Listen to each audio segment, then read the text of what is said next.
السلام عليكم ورحمة الله وبركاته. الجو النهاردة برد جدا والدنيا سيول، بس حلوة قوي. كله بقى يقول اللهم صيبا نافعا كده، وندعي ان شاء الله من قلبنا. والله بيني وبينك انا مريضة ومش قادرة اقوم اعمل اي حاجة، بس انا عايزة اكل حاجة مسكرة وبرده تدفيني في نفس الوقت. فقررت اعمل ايه؟ اجيب حليتي الجميلة، احط معلقتين زبدة كده محترمين، واحط شوية شعرية، يعني كوباية ونص شعرية، وتحمريهم. بصي دي افضل طريقة تقلبي بيها الشعرية. تحطي كده الاسباتيلا او المعلقه وتفضلي تلفي عشان كلها تاخد نفس اللون، ما يبقاش لون ولون، يعني فاهماني؟ بس هي عامله رغاوه كده عشان من الاسباتيلا. هنا الشعريه اتحمرت معاكي زي ما انت شايفه كده اهو. تروحي نازله بقى بنص كيلو لبن، لبن بارد سخن اي حاجه مفيش مشكله،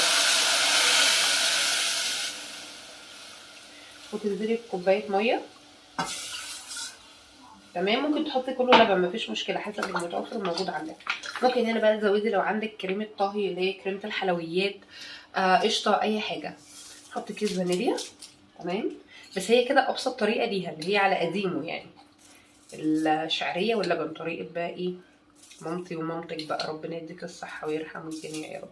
تحطي 4 معالق سكر، انا بحط 4 كده بالنسبه لي حلو، انت ممكن تقللي او تزودي. تغلي غلوه واحده بس وتطفي عليها وتسيبيها تكمل سوا في اللبن. بصي هي غليت معاكي غلوتين كده، قلبتين بس. اطفي بقى وغطي عليها، سيبيها تكمل سوا في الحله زي ما هي مع اللبن. بعد ربع ساعه كده بصي عليها. بصي هنا بقى بعد ربع ساعه بالظبط عملت ازاي. تقلبي بقى كده وزي الفل معاكي، حلوه قوي واستوت ولسه فيها لبن اهو. ده بقى اهو بعد ما طبعا انت براحتك صبيها بقى في اطباق. عندك بقى مكسرات حطي، ده كده جوز هند اللي كان عندي بحطه. عندك زبيب، عندك قشطه، عندك ايه، عاملاها معامله رز بلبن بقى براحتك عيشي.